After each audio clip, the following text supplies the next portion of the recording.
Hello everyone, in today's video I'm going to show you how to delete your Microsoft Copilot account. Now we're not going to specifically talk about Microsoft Copilot account, we are going to talk generally about Microsoft account because the Microsoft Copilot is Microsoft account, so they are the same.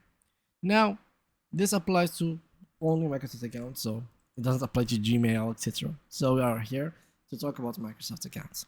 Now this article here provide the steps on how to close the account and explain the risk and impact associated with closing an account. So let's start by the risk and impact. So because deleting an account is not simple, it comes with a lot of consequences that you need to actually be responsible and ready for.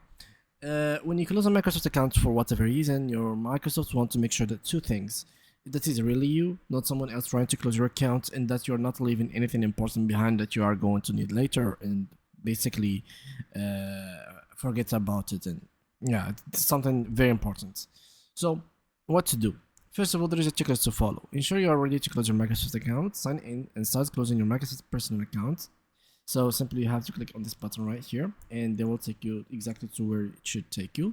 To close an account, you need to be able to sign in. If you can't sign in into a Microsoft account, use the sign in helper. If you have reset all your sign-in verification details, you must wait 60 days before closing your account. Now, if you're prompted to sign in or verify your account, follow the instructions, then check that the page shows the correct Microsoft account and then click on next. Read the list and click the checkboxes to acknowledge you've read each item and choose to have a reopen window set to 30 or 60 days. Now, this reopen window will help you in case like you've regretted closing your account. You have like a window from 30 to 60 days to actually reopen it again. Then select the reason, drop down list, choose an explanation for why you're closing the account, and then click mark account for closure.